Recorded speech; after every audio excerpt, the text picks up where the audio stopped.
नमो महावदन्याय कृष्णप्रेम प्रदायते कृष्ण चैतन्य नाम्ने गौरतिसे नमो पंचतत्त्वाकं कृष्णं भक्तरूपस्वरूपकं भक्तयवतारं भक्तखं नमामि भक्तशक्तिकम्। हे कृष्ण करुणा सिंधु दीनबंधु जगत्पते गोपीश गोपिकाकांत राधाकांत नमोस्तुते। तप्त कांचन गौरांगी राधे वृंदावनेश्वरी वृषभानुसुते देवी प्रणमामि हरिप्रिये। बिन्दायै तुलसीदेवायै प्रियायै केशवै च विष्णुभक्तिपति देवी सत्यवती नमो नमः। जय श्री कृष्ण चैतन्य प्रभु नित्यानंद श्री अद्वैत गदाधर शिवासादि श्री गौर भक्तवृंद। हरे कृष्ण कृष्ण कृष्ण हरे हरे हरे राम राम राम हरे हरे। मुखं करोति वाचालं पङ्गुर्लङ्घयति गिरिं यत्कृपातमहं वन्दे परमानन्दमाधवम्। कृष्णदास कविराज रसिक भक्तमाज जेह कइल चैतन्य चरिता। गौर गोविंद लीला सुनिते गलियो शिला ताहाते ना हইল मोर चित्त।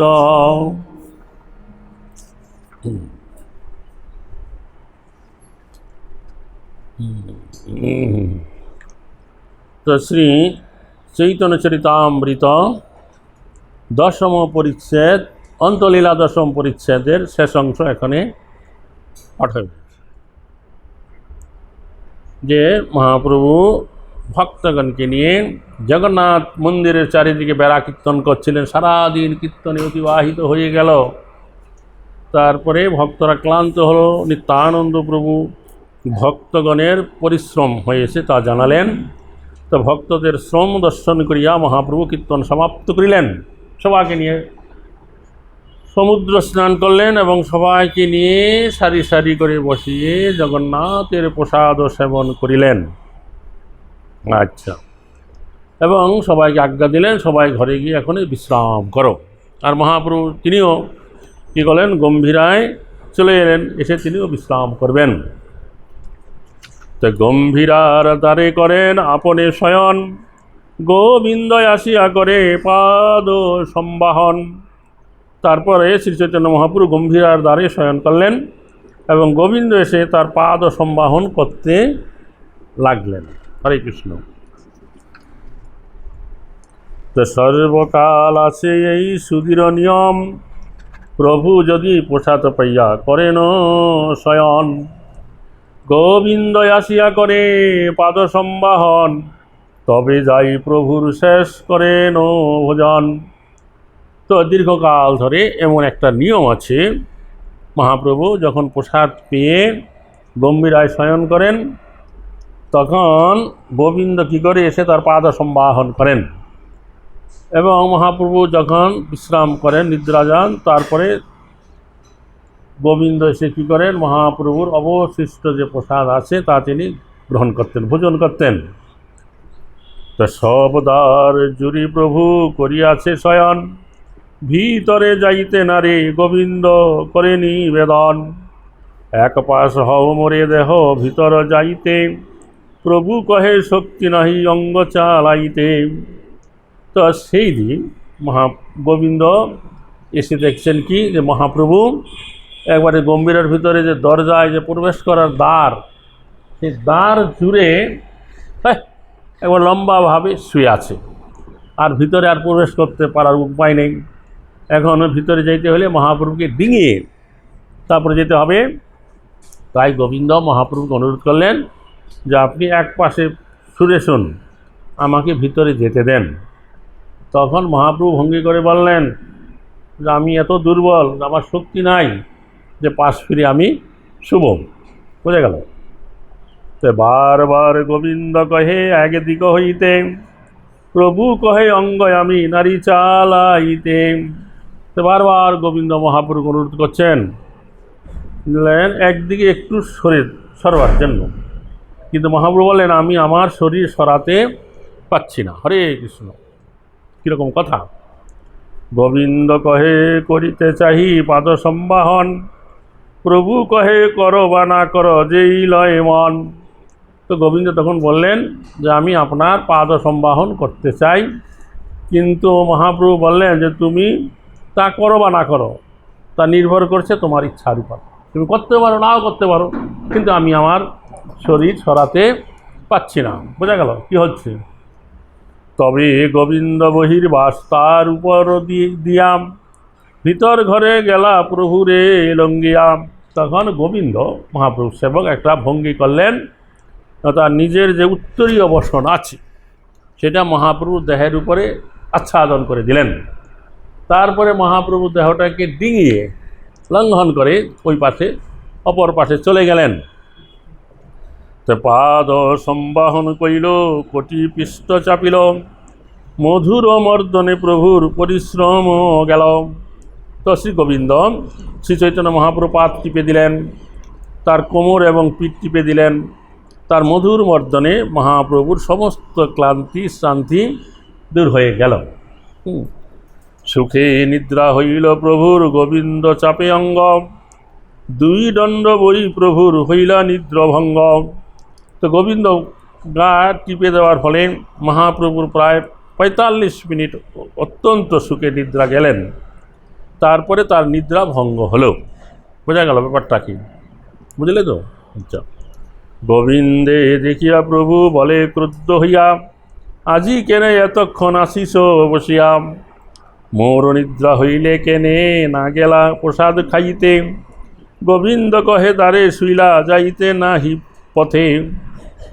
তখন জেগে উঠল মহাপ্রভু, উঠে গোবিন্দকে দেখছে, গোবিন্দ তার ওই পাশে বসে আছে। যে কী ব্যাপার, তুমি আজকে কেন এতক্ষণ ধরে এখানে বসে আছো? হ্যাঁ, আমার যখন নিদ্রা হয়ে গেল, নিদ্রা এসেছিল, তখন তুমি কেন বেরিয়ে গিয়ে প্রসাদ খেলে না? গোবিন্দ তখন উত্তর দিল, হে প্রভু, আমি কি করে বাইরে যাব? বাইরে যাওয়ার পথ নাই, আপনি দ্বারেতে শুয়ে আছেন, তা আপনাকে লঙ্ঘন করে কি করে আমি যাব? তখন মহাপ্রভু বলেন, প্রভু কহে ভিতরে তবে আইলা কেমনে, তৈছে কেনে প্রসাদ লইতে না কইলা গমনে। চৈতন্য মহাপ্রভু তখন বললেন যে তুমি ঘরের ভিতরে এসেছিলে কিভাবে? যেভাবে ঘরের ভিতরে এসেছিলে সেইভাবে প্রসাদ নিতে গেলে না কেন? গোবিন্দ কহে মনে আমার সেবা সে নিয়ম, অপরাধ হোক কিবা নরকে গমন, সেবা লাগি কুটি অপরাধ নাহি গণি, স্বনিমিত্ত অপরাধ আভাসে ভয় মানি। তখন গোবিন্দ উত্তর দিলেন যে আমার সেবা করার একটা নিয়ম আছে, আমার সেবা করতে গিয়ে আমার কোনো অপরাধ হয় বা নরকে গমন হয়, তথাপি আমি সেই সেবা করব। তো সেবার জন্য আমি কুটি অপরাধ গ্রহণ করতে পারি। তো আমার নিজের জন্য, নিজের ইন্দ্রিয় তৃপ্তি, ভোজন, শয়ন, বিশ্রাম, এগুলো নিজের নিয়ম করবার জন্য সেবার যদি একটু আভাসও হয়, সেটাকে আমি ভয় বলে মনে করি, ভয়ের কারণ বলে মনিয়া করি। এত সব মনে করি গোবিন্দ রহিলাম, প্রভু যে পুছিলা তার উত্তর না দিলাম। তো এটা গোবিন্দ মনে মনে চিন্তা করলেন, কিন্তু বললেন না। প্রভু যা জিজ্ঞাসা করলেন উত্তর দিলেন না। প্রত্যহ প্রভুর নিদ্রায় যান প্রসাদ লইতে, সেই দিবসের শ্রম দেখি লাগিলা চাপিতে। তো প্রতিদিন মহাপ্রভু ঘুমালে গোবিন্দ প্রসাদ নিতে যেতেন, কিন্তু সেই দিন মহাপ্রভু পরিশ্রম দেখে গোবিন্দ তার শরীর টিপিতে লাগিলেন। যাইতেও পথ নাহি, যাইবেন কেমনে, মহা অপরাধ হয় প্রভুর লঙ্ঘনে। তো ঘরের বাইরে যাবার কোনো পথ ছিল না, তাই তিনি ঘরের বাইরে কি করে যাবেন? অথচ মহাপ্রভুকে ডিঙিয়ে গেলে মহা অপরাধ হবে। এই সব হয় ভক্তি শাস্ত্র সূক্ষ্ম মর্ম, চৈতন্যের কৃপায় জানি এই সব ধর্ম। তো এই সমস্ত বিচার ভক্তি শাস্ত্রের হচ্ছে সূক্ষ্ম মর্ম, সূক্ষ্ম কথা। শ্রী চৈতন্য মহাপ্রভুর কৃপায় কেবল এই সমস্ত তত্ত্ব জানা যায়। আচ্ছা, এখানে তাৎপর্য বলছেন যে সকাম কর্মীরা ভগবত ভক্তির সূক্ষ্ম সিদ্ধান্ত হৃদয়ঙ্গম করতে পারে না। তারা কেবল আচার অনুষ্ঠানের বিচার করে বলে বুঝতে পারে না যে ভগবত ভক্তি কীভাবে ভগবানের সন্তুষ্ট বিধান করে। কর্মীদের বিচার কেবল ধর্ম অর্থ কাম মোক্ষের মধ্যে সীমাবদ্ধ। এইগুলো যদিও ধর্ম অনুষ্ঠানের জাগতিক ফল মাত্র, তাই কর্মীরা কেবল তা নিয়েই ব্যস্ত থাকে। এই ধরনের আচার অনুষ্ঠানকে বলা হয় কর্ম। কর্মীরা ভগবত ভক্তিকে অত্যন্ত তুচ্ছভাবে গ্রহণ করে এবং তাই তারা জড় কার্যকলাপের স্তরে আবদ্ধ থাকে বলে ওদের বলা হয় প্রাকৃত সহজিয়া। বাৎসল্য এবং মধুর রসে যে কীভাবে শুদ্ধ ভগবত ভক্তি সম্পাদন করা হয় তা তারা বুঝতে পারে না, কেননা তা কেবল শুদ্ধ ভক্তের প্রতি শ্রীচৈতন্য মহাপ্রভুর বিশেষ কৃপার প্রভাবকে হৃদয়ঙ্গম করা যায়। তো ভক্তগণ প্রকাশিতে প্রভু বড় রঙ্গী, এইসব প্রকাশিতে কইলায় এত ভঙ্গি। তবে এই যে ভক্তি রস যে কীভাবে এত সূক্ষ্ম আছে তা প্রকাশ করবার জন্য মহাপ্রভু অত্যন্ত উৎসুক, তাই তিনি এই ঘটনার অবতারণা করেছিলেন। হরে কৃষ্ণ। বোঝা গেল ঘটনাটা কী হলো? কি বুঝলে? হ্যাঁ, বুঝলেন না কিছু? এটা দেখালো, এটার ঘটনাটা কী হলো যে মহাপ্রভু প্রতিদিন শয়ন করলে গোবিন্দ এসে কি করে তার পাদ সম্বাহন করেন। তারপরে মহাপ্রভু যখন বিশ্রাম করে মানে ঘুমিয়ে পড়ে তখন গোবিন্দ গিয়ে প্রসাদ সেবা করে বিশ্রামে যায়। এটা প্রতিদিনকার নিয়ম। আর সেই দিন সকাল থেকে কীর্তন আরম্ভ করে সারাদিন কীর্তন হয়েছে, তারপর সমুদ্রে স্নান, প্রসাদ গ্রহণ। মহাপ্রভু ভক্তগণকে বলে দিলেন এখন গিয়ে বিশ্রাম করো। মহাপ্রভু নিজেও গিয়ে কী করলেন, গম্ভীর আর দাঁড়িয়ে গিয়ে শুয়ে পড়লেন। বুঝে গেল? তখন গোবিন্দ এসছে মহাপ্রভুর পাদ সম্বাহন করবেন। এখন ভিতরে না ঢুকলে পরে কি করে পাদ সম্বাহন করবেন? আর ভিতরে ঢুকতে পারছে না, যে মহাপ্রভু শুয়ে আছে, তার হাঁটু অবধি দরজার দ্বার, আর পিছনে তো পা আছে, কী করে যাবে? তখন গোবিন্দ মহাপ্রভুকে বললেন, প্রভু একটু পাশ ফিরে এসুন, একটুখানি সরুন, আমি ভিতরে যাব। আপনি না সরলে আমি তো যেতে পারছি না। তখন মহাপ্রভু বলল যে আমার শরীর খুব দুর্বল, আমি শরীরটাকে নড়াতে পারছি না। তুমি ইচ্ছা হলে ভিতরে ঢুকে আমাকে পাদ সম্বাহন করতে পারো, নাও করতে পারো, সেটা তোমার ইচ্ছা। মহাপ্রভু সরল না। তখন গোবিন্দ চিন্তা করলো যে মহাপ্রভুকে পাদ সম্বাহন আমাকে করতে হবে। তখন তার এই উত্তরীয় বসন খুলে মহাপ্রভুর দেহের উপরে দিলেন, তার উপরে ডিঙিয়ে ওই পারে চলে গেলেন, গিয়ে উত্তরীয় বসন তুলে নিলেন এবং তার পাদ সম্বাহন, পিঠ, শরীর মর্দন করতে লাগলেন। এভাবে অনেক সময় হলো, মহাপ্রভু ঘুমিয়ে পড়লেন। তো ঘুমাইলে তো সে ফিরে আসবে, ভিতর থেকে এসে ভোজন করে সে বিশ্রাম করবে। তো সেই দিন গোবিন্দ আর মহাপ্রভুকে যেইভাবে ঢুকেছিলেন তার দেহ লঙ্ঘন করে ভিতরে, সেইভাবে তিনি আর বের হয়ে গেলেন না, ভিতরে বসে রইলেন। কারণ উনি বিচার করলেন যে মহাপ্রভুর সেবা করবার জন্য যদি কোনো অপরাধ হয় সেটা আমি স্বীকার করব। তার জন্য যদি আমাকে নরক যেতে হয় তবু আমি যাব, তবু আমি সেই সেবা করব। আর এখন যখন আমি যে বেরিয়ে আসতে গেলে কি হলো, আমার নিজের ইন্দ্রিয় তৃপ্তির জন্য আমি আসবো, গিয়ে আমি ভোজন করব, বিশ্রাম করব। আমার নিজের সুবিধার জন্য আমি কেন ওই অপরাধ করব না, বসে রইল। অনেকক্ষণ পরে যখন মহাপ্রভু ঘুম ভেঙে গেছে, বলে আরে আরে গোবিন্দ তুমি এতক্ষণ এখনও বসে আছো কেন? বলছে আপনি শুয়ে আছেন। মহাপ্রভু বললো যে আমি যখন নিদ্রা গিয়েছি তখন তুমি গিয়ে বাইরে গিয়ে ভোজন আদি করে বিশ্রাম করো নাই কেন? তখন বলছেন আপনি তো দ্বারে শুয়ে আছেন, আমি কি করে আপনাকে লঙ্ঘন করে যাব? তখন মহাপ্রভু, আর তুমি কীভাবে ভিতরে ঢুকলে, সেইভাবে কেন গেলে না? তখন গোবিন্দ বলছিল যে ওইটা তো আপনার সেবার জন্য আমি ভিতরে ঢুকেছি, আর এখন যে আমি বেরিয়ে যাব এটা তো আমার ইন্দ্রিয় তৃপ্তির জন্য, ভোজন করার বিশ্রামের জন্য, তার জন্য আমি কেন অপরাধ করব, আমি যেন বসে আছি। এটা হচ্ছে মহাপ্রভুর এই গোবিন্দের দ্বারা এই আচরণ ভক্তগণের জন্য শিক্ষা দিলেন, যে ভক্তরা কী করবে, ভগবানের জন্য যদি কোনো সেবা করতে হয় তাতে রিস্ক নেবেন, যদি কোনো অপরাধ হয়, পাপ হয়, তথাপি ভগবানের বিধানার্থ সেই সেবাটা তারা করবেন, কিন্তু নিজের ইন্দ্রিয় তৃপ্তি বিধানের জন্য তারা কখনোই কোনো কিছু করবেন না। হরে কৃষ্ণ। এই শিক্ষা গোবিন্দের আচরণের দ্বারা মহাপ্রভু জগৎবাসী ভক্তগণের কাছে দিলেন। হরে কৃষ্ণ। হ্যাঁ, এটা একটা ভক্তি রাজ্যের একটা সূক্ষ্ম বিচার, এটা কবিরাজ গোস্বামী এখানে উল্লেখ করলেন, যে মহাপ্রভু গোবিন্দের দ্বারা এই শিক্ষা আচরণ করিয়ে দিলেন। আচ্ছা,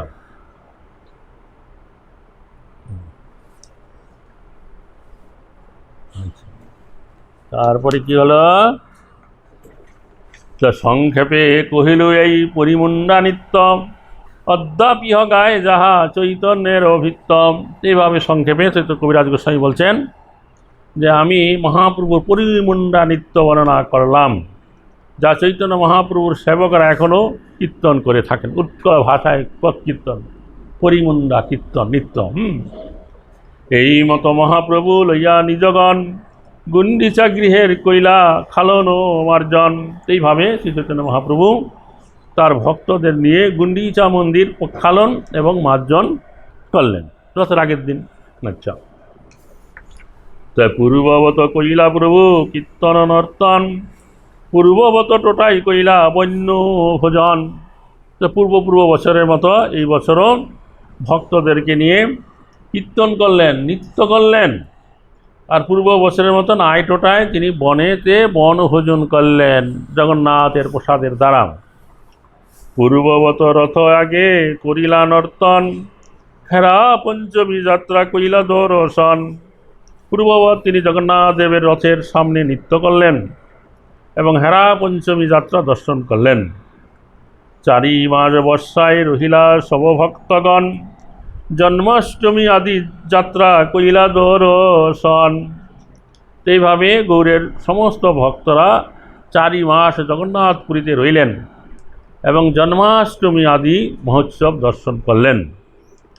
পূর্বে যদি গৌর হইতে ভক্তগণ আইল, প্রভুরে কিছু খাওয়াইতে সবার ইচ্ছা হইল। তো পূর্বেই প্রতি বছর এটা হয়, গৌড়ের ভক্তরা যখনই এলেন তখন তারা চৈতন্য মহাপ্রভুকে কিছু খাওয়াইতে চাইতেন প্রত্যেক ভক্ত। কেহ কোনো প্রসাদ আনি দেয় গোবিন্দ ঠাই, ইহা যেন অবশ্য ভক্ষণ করেন গোসাই। তারা গোবিন্দের কাছে সেই প্রসাদ দিয়ে তাকে বলতেন মহাপ্রভু যেন অবশ্যই এটি গ্রহণ করেন। কেহ পৈর, কেহ নাড়ু, কেহ পিঠাপানা, বহুমূল্য উত্তম প্রসাদ প্রকার যার নানাম। কেউ পৈর মানে নারিকেলের তৈরি এক প্রকারে মিষ্টি, উড়িষ্যার লোকেরা নারিকেলকেই পৌর বলে, তাই না? তা কেউ নাড়ু, নারিকেলের নাড়ু করছে, কেউ পিঠাপানা নিয়ে আসতেন। সেই সমস্ত প্রসাদ ছিল বিভিন্ন রকমের এবং বহু মূল্যবান। অমুক দিয়াছে গোবিন্দ করে নিবেদন, ধরি রাখো বলি প্রভু না করে ভক্ষণ। তো গোবিন্দ মহাপ্রভু যখন প্রসাদে বসে তখন গোবিন্দ বলে যে অমুক ভক্তের নাম ধরে বলে, অমুক ভক্ত আপনাকে এটা দিয়েছে, আপনি গ্রহণ করুন। মহাপ্রভুকে তা নিবেদন করতেন, কিন্তু মহাপ্রভু তা না খেয়ে বলতেন এটা রেখে দাও নয়। ধরিতে ধরিতে ঘরের ভরিল এক কোণ, 100 জনের ভক্ত যত হইল সঞ্চয়ন। এভাবে সমস্ত প্রসাদ রাখতে রাখতে ঘরের একটা কোণা ভরে গেল। হরে কৃষ্ণ। এইভাবে 100 জনের খাবার সঞ্চিত হয়ে গেল। এমন করে সঞ্চিত হলো মহাপ্রভুর এই যে ভক্তরা যারা গৌড় দেশ থেকে গেছে, কেউ এখান থেকে নিয়ে গেছে, কেউ উড়িষ্যায় গিয়ে মূল্য দিয়ে তা ক্রয় করেছে। তো একের ঘরের এক কোণা ভর্তি মতো 100 লোক খেতে পারে এরকম প্রসাদ জমা হয়ে গেল। মহাপ্রভু কিছুই খাচ্ছে না। গোবিন্দেরে সবে পোষে করিয়া যতন, আমার দত্ত প্রসাদে প্রভুরে কি করাইলা ভোজন। যারা দিছে তারা দু একদিন পরে আবার গোবিন্দের কাছে খবর নেয়, হ্যাঁ গোবিন্দ আমি যা দিয়েছি তা প্রভুকে কি ভোজন করাইছ, প্রভু খেয়েছে, এরকম করে তারা জিজ্ঞাসা করে। কাহা কিছু কহি গোবিন্দ করেন বঞ্চন, আর দিন প্রভুরে কহে নিবেদ বচন। তো গোবিন্দ হু হা এরকম কিছু একটা বলে দেয়, হ্যাঁ সত্য খাই নাই মহাপ্রভু কিছুই, ওই কথা বললে ভক্তরা দুঃখ পাবে, এই দিছি এই খাবে এই দেব, এরকম আর কি বলছে, হ্যাঁ তাদেরকে এরকম করে বঞ্চনা করছে। আর একদিন অত্যন্ত দুঃখিত হয়ে মহাপ্রভুকে সেই গোবিন্দ বলতে লাগলেন, আচার্য যদি মহাশয় করিয়া যতনে, তোমারে খাওয়াইতে বস্তু দেন মোর স্থানে, তুমি সে না খাও তারা পোষে বারবার, কত বঞ্চনা করিমু কেমনে আমার নিস্তার। তখন গোবিন্দ মহাপ্রভুকে একদিন খুব দুঃখিত অন্ত করে বললেন, হে প্রভু এই যে অদ্বৈত আচার্য, শ্রীবাস ঠাকুর, চন্দ্রশেখর আচার্য, গঙ্গাদাস পণ্ডিত, কত মহান মহান ভক্ত, তারা তোমাকে খাওয়াবার জন্য আমার কাছে যে দ্রব্য দিয়েছে তারা আবার আমাকে জিজ্ঞাসা করে যে আমার দ্রব্য মহাপ্রভুকে তুমি কি খাইয়েছ দিয়েছ, তো আমি কতদিন তাদেরকে আর এরকম করে বঞ্চনা করব, আর তুমি তা খাও না, তারা বারবার আমাকে জিজ্ঞাসা করে, আমি তাদেরকে কত বঞ্চনা করিব, আমার কি করে নিস্তার হবে। তো প্রভু কহে আদিবৈশ্যা দুঃখ কাহে মানে, কিবা কেবা কি দিয়াছে তাহা আনহ এখানে। তখন মহাপ্রভু, আরে আদিবৈশ্যা তুই কেন দুঃখ পাচ্ছ, কে কি দিয়েছে বলো, তা এক্ষণে আনতে থাকো। আদিবৈশ্য কথার মানে হলো যে আগে ছিল এখন আছে ভবিষ্যৎ যে থাকবে, তাকে বলা হয় আদিবৈশ্য। আর এই যে লোক এরা গরু দেশ থেকে আসছে, কয়েক মাস পরে আবার ওরা গরু দেশে চলে যাবে, কিন্তু তুমি আমার সঙ্গে আগে আছো, এখনই আছো, পরেও থাকবে, এটাকে বলা হয় আদিবৈশ্য। হ্যাঁ তুমি কেন মুখের মতো দুঃখ কাটছ, কে কী দিয়েছে এক্ষণে এখানে নিয়ে আসো, এখন নিয়ে আসো, আমি খাবো এখন। তো ছিল ভক্তিবিনোদ ঠাকুর তার অমৃত প্রভা ভাষ্যে লিখেছেন, আদিবৈশ্য শব্দের অর্থ পূর্বে থেকে যায়, যার অন্যের সঙ্গে বাস।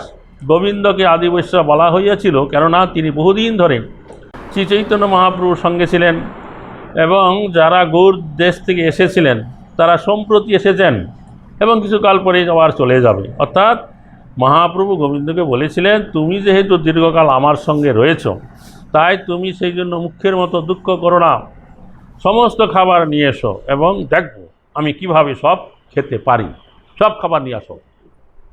এই মহাপ্রভু এই যখন বলছে আর বসেছে ভালো করে, এত বলি মহাপ্রভু বসিলা ভোজনে, নাম ধরি ধরি গোবিন্দ করে নিবেদনে। এই বলে চৈতন্য মহাপ্রভু ভোজন করতে বসে পড়লেন, এবং গোবিন্দকে কোন খাবার দিয়েছেন তার নাম উল্লেখ করে মহাপ্রভুকে নিবেদন করতে লাগলেন, বলে এই অদ্বৈত আচার্য এই দিয়েছে, শ্রীবেশ ঠাকুরের এই, চন্দ্রশেখর আচার্যের এই, এটি করে করে দিচ্ছে যা যা নাম ধরে ধরে। আচার্যের এই পৌর পানা সরপুরি পুপি, এই অমৃত গুটিকা মন্ডা করুপুর কুপি, এই সমস্ত খাবার মানে পৌর মিষ্টান্ন, সরপুরি সরপুপি, অমৃত গুটিকা মন্ডা এবং কর্পূরের কুপি পাত্র অদ্বৈত আচার্য প্রভু দিয়েছেন। শিবাস পণ্ডিতের এই অনেক প্রকার পিঠা পানায় অমৃত মন্ডা পদ্মচিনিয়ার, এই সমস্ত পিঠা পানা অমৃত মন্ডা পদ্মচিনি ইত্যাদি নানা প্রকার খাদ্য শিবাস পণ্ডিত দিয়েছেন। আচার্য রত্নের এই সবই উপহার, আচার্য নিধির এই অনেক প্রকার, এই সমস্ত আচার্যের রত্নের দিয়েছেন, আর এই সমস্ত খাদ্যদ্রব্য উপহার দিয়েছেন। বাসুদেব দত্তের এই মুরারি গুপ্তের আর বুদ্ধিমন্ত খানের এই বিবিধ প্রকার, এই সমস্ত খাদ্য বাসুদেব দত্ত দিয়েছেন, এইগুলো মুরারি গুপ্ত দিয়েছেন, এইগুলো বুদ্ধিমন্ত খান দিয়েছেন। শ্রীমান সেন শ্রীমান পণ্ডিত আচার্য নন্দন, তা সবার দত্ত এই করো হো ভোজন। এক একজনের নাম ধরে ধরে কে কী দিয়েছে ওগুলো দিচ্ছে আর বলছে, হ্যাঁ লিখে রেখেছে কার কোনটা। তা কুলিনী গ্রামের এই আগে দেখো যত, খণ্ডবাসী লোকের এই দেখো তত। তো এই কুলিন গ্রামবাসীরা এই সমস্ত খাবার দিয়েছেন, আর এইগুলো দিয়েছেন খণ্ডবাসীরা। হইছে সবার নাম লইয়া প্রভুর আগে ধরে, সন্তুষ্ট হইয়া প্রভু সবভোজন করে। এক বসাতে মহাপ্রভু সন্তুষ্ট হয়ে যে যা দিচ্ছে, গোবিন্দ নাম ধরে ধরে দিচ্ছে, আর সব মহাপ্রভু খেয়ে নিচ্ছে। মহাভোজন, যা দিচ্ছে সবাই খেয়ে নিচ্ছেন। যদ্যপি মাসেকের বাসি মুকুতা নারিকেল অমৃত গুটিকাদি পানাদি সকল, তথাপি নতুন প্রায় সবদ্রব্যের স্বাদ, বাসি বিস্বাদ নহে সেই প্রভুরও প্রসাদ। তো মুকুতা নারিকেল, অমৃত গুটিকা, পানা আদি সমস্ত যদিও ছিল প্রায় 1 মাস আগের বাসি, তবুও সব কিছু স্বাদ ছিল নতুনের মতো। শ্রী চৈতন্য মহাপ্রভুর কৃপায় সেগুলো বাসি হওয়া সত্ত্বেও কোনোটাই বিস্বাদ হয়ে যায়নি। শতজনের ভক্ষ প্রভু দণ্ডেকে খাইলা, আর কিছু আছে বলির গোবিন্দে পুষিলা। তো সব যত খাবার ছিল, বলছে এক দণ্ড সময়ের ভিতরে 100 জনের খাবার মহাপ্রভু এক বসায় খেয়ে নিলেন। সমস্ত কিছু খেয়ে বোঝায় আর কি আছে, আর কিছু আছে? গোবিন্দ কহেন রাঘবের ঝালি মাত্রই আছে, প্রভু কহে আজি রহু তাহা দেখিমু পাশে। তখন গোবিন্দ বলল সব দেওয়া হয়ে গেছে, শুধু একমাত্র রাঘবের ঝালি আছে। তখন মহাপ্রভু ঠিক আছে, রাঘবের ঝালি থাক, ওটা আমি পরে দেখব। আরে রাঘবের জালিটা রইল, আর সব খেয়ে নিল। আর দিন প্রভু যদি নিভৃতে ভোজন করিলাম, রাঘবেরও জালি খুলি সকল দেখিলাম। পরের দিন নিভৃতে নির্জনে মহাপ্রভু যখন ভোজনে বসলেন, তখন রাঘবের ঝালি খুলে সব কিছু দেখালেন, কি কি দিয়েছে আগে। হরে কৃষ্ণ, ভোজনের আগে সব দ্রব্যের কিছু কিছু উপযোগ করিলাম, সাধু সুগন্ধি দেখি বহু প্রশংসিলাম। তো সব দ্রব্যের একটু একটু করে খেলেন, আর তার স্বাদ এবং সুগন্ধি দেখে মহাপ্রভু তা কী করলেন? প্রশংসা করলেন। বৎসরেক তরে আর রাখিলা ধরিয়াম, ভোজনকালে স্বরূপ পরিবেশে খসাইয়াম। তো সেইগুলো তিনি প্রায় 1 বৎসর রেখে দিলেন, আর প্রতিদিন ভোজনের সময় তার থেকে বের করে একটু একটু করে স্বরূপ দামোদর গোস্বামী মহাপ্রভুকে পরিবেশন করিতেন। মহাপ্রভু তা খেতেন, রাঘবের জালি সারা বছর প্রতিদিন একটু একটু করে। কভু রাত্রিকালে কিছু করেন উপযোগ, ভক্তের শুদ্ধার দ্রব্য অবশ্য করেন উপভোগ।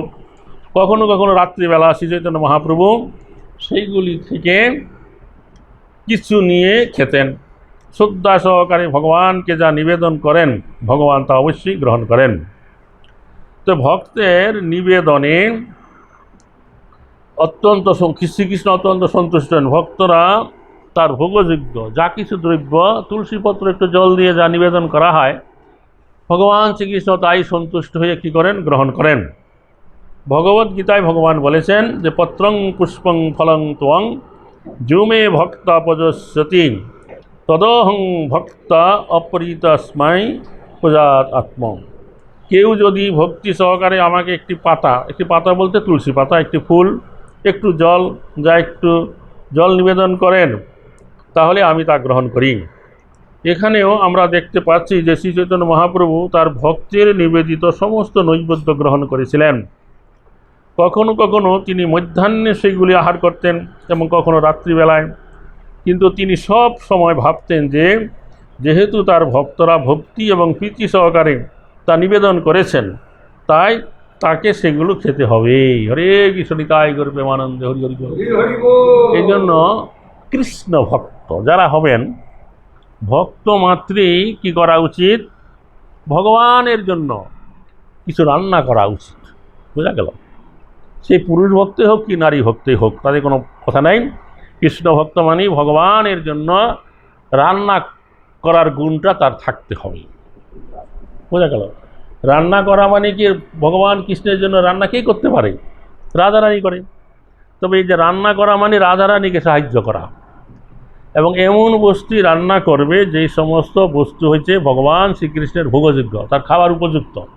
যেই দ্রব্য ভগবান শ্রীকৃষ্ণ কখনো গ্রহণ করে না, সেই রকম জিনিস কখনোই রান্না সে করবে না।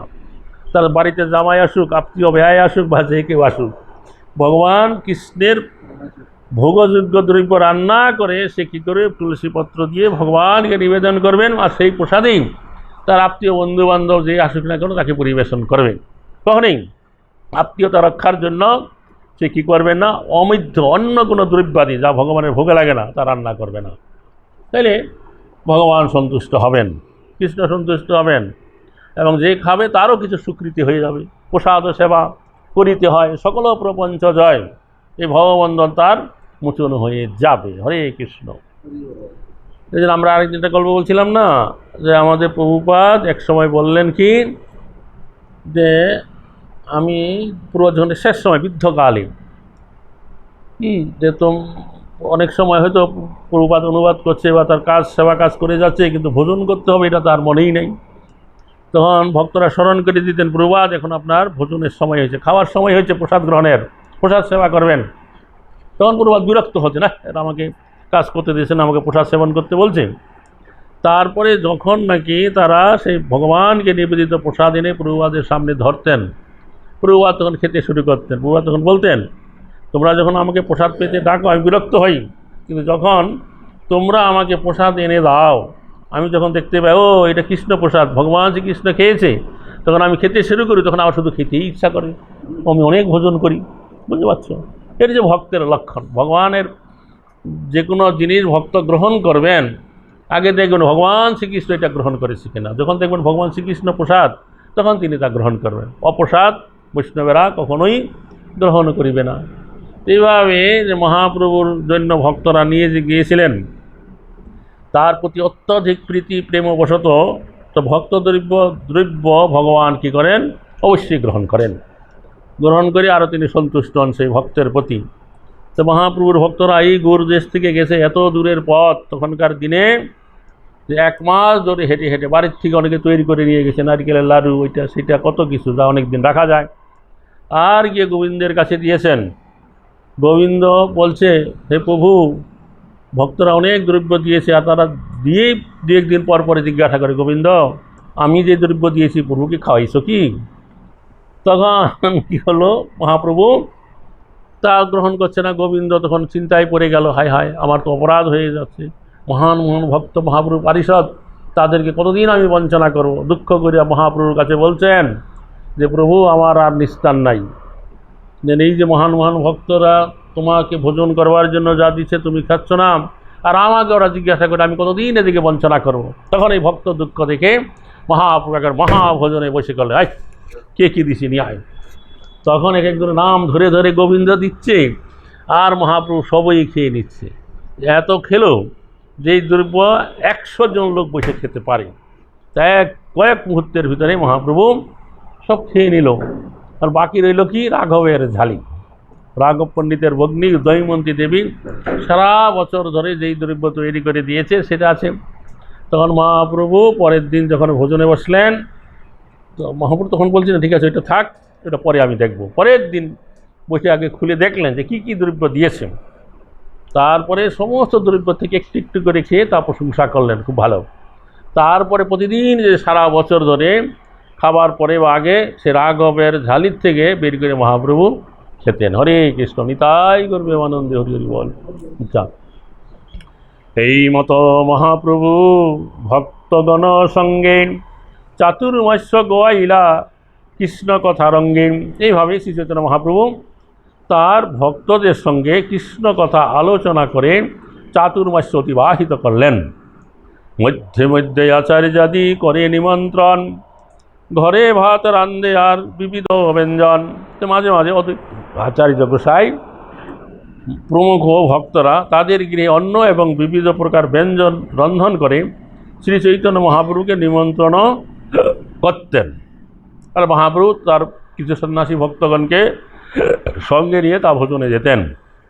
মরিচের ঝাল আর মধুর অম্ল আর আদা লবণ লেম্বু দুগ্ধ দধি খণ্ডসার, শাক 2-4 আর শুকুতার ঝোল, নিম্ব বার্তাকি আর ভীষ্ট পটল, ভষ্ট ফুলবরি আর মুগদালি স্যুপ, বিবিধ ব্যঞ্জন রান্ধে প্রভুর রুচি অনুরূপ।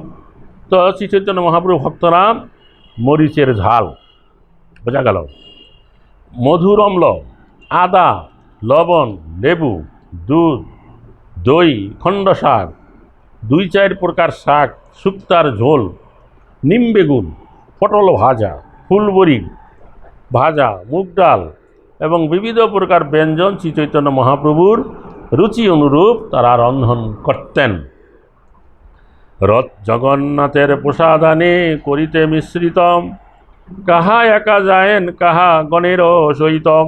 তো তারা জগন্নাথ দেবের প্রসাদ এনে সেইগুলির সঙ্গে মেশাতেন। শ্রী চৈতন্য মহাপ্রভু কখনো একা যেতেন, কখনো বা তার পার্শ্বদেরকে সঙ্গে নিয়ে খেতেন। হরে কৃষ্ণ। হ্যাঁ, ওই 4 মাসের সময় তো নেচলে থাকতো।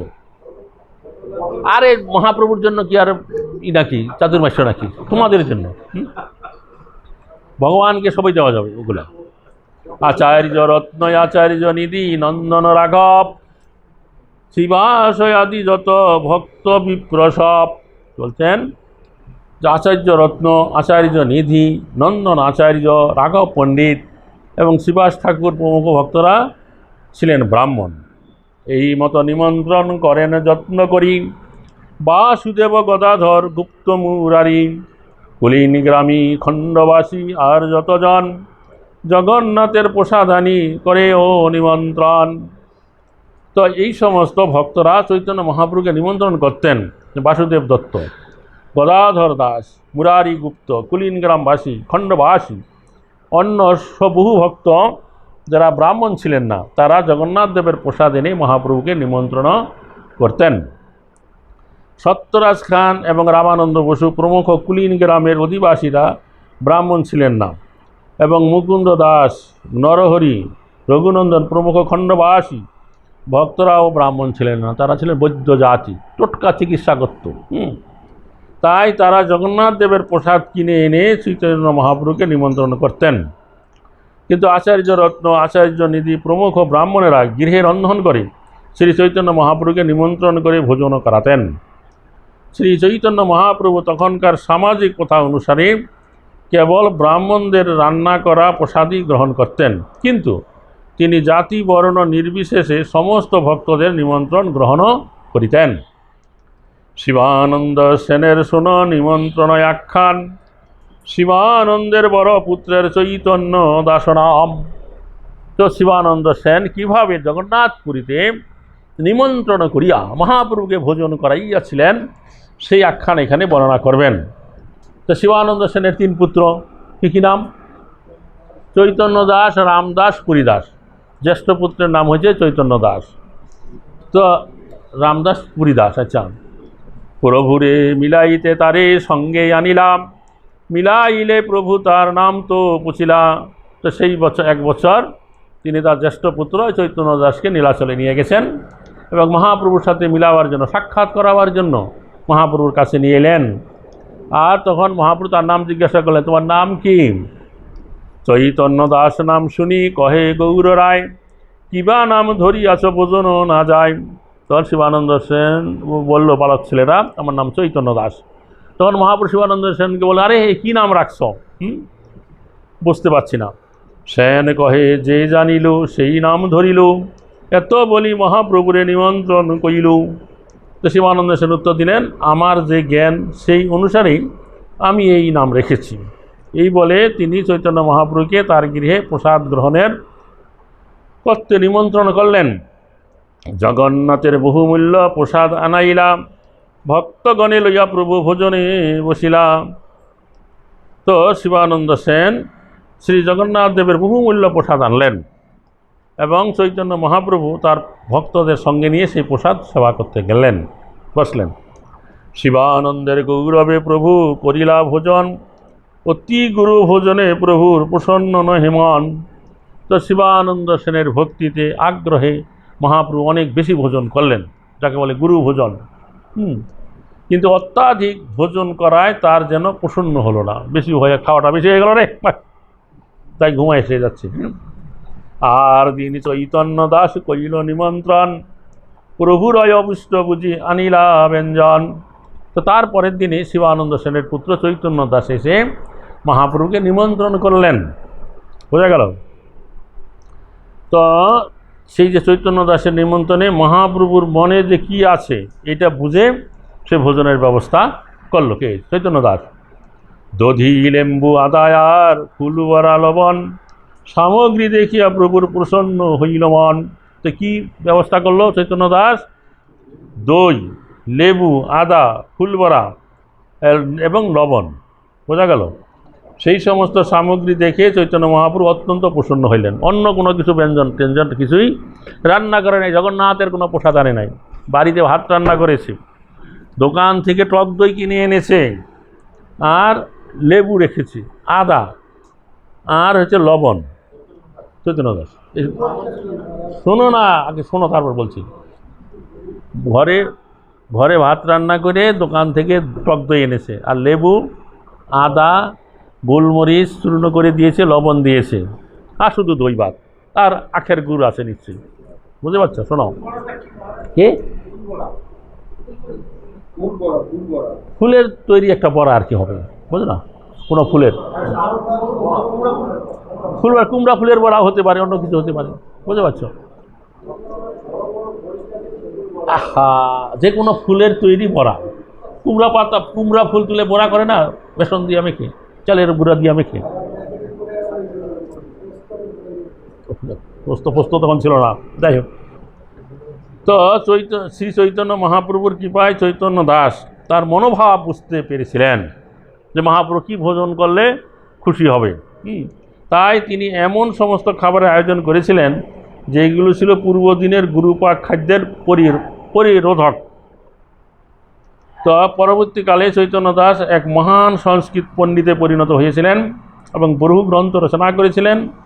তার মধ্যে কৃষ্ণ করণামৃতের টিকা অত্যন্ত প্রসিদ্ধ। কেউ কেউ বলেন যে চৈতন্য চরিতামৃত নামক সংস্কৃত মহাকাব্য তিনি রচনা করেছিলেন। তখন এই সমস্ত সামগ্রী দেখে মহাপ্রভু খুব সন্তুষ্ট হইলেন যে এই যে রোজ রোজ প্রভুরা নিমন্ত্রণ করে খাওয়ায় এত গুরু ভোজন, আর চৈতন্য দাস নিমন্ত্রণ করছে শুধু দই ভাত, লবণ, আদা, হ্যাঁ, এই সমস্ত রাখছে। এটা দেখে মহাপ্রভু সন্তুষ্ট হইলেন। তখন মহাপ্রভু বললেন, প্রভু কহে এই বালক আমার মতো জানে, সন্তুষ্ট হইলাম আমি ইহারও নিমন্ত্রণে।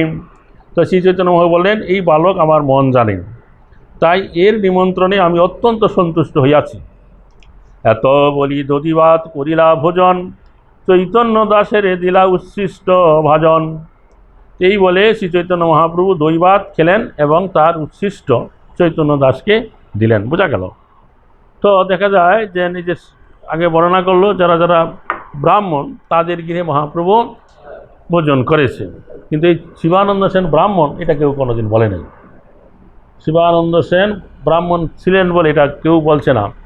তো তার গৃহে নিমন্ত্রণে চৈতন্য দাস রান্না করে তাকে কী করেছে, লবণ, ভাত, গুড় ইত্যাদি ভোজন করেছে, তার গৃহে ভোজন করেছে। আর ব্রাহ্মণের গৃহে ভোজন করতে মানে কি, যে মহাপ্রভু যতদের ভ্রমণ করেছে, শুধু ব্রাহ্মণ হলে হয় না, যেই ব্রাহ্মণ নিমন্ত্রণ মানিল তারই বৈষ্ণব জানিয়া, যে সদাচারী সম্পন্ন বৈষ্ণব ছিল, ভক্ত ছিল, তার গৃহে নিমন্ত্রণেই মহাপ্রভু গ্রহণ করেছে। বুঝতে গেল?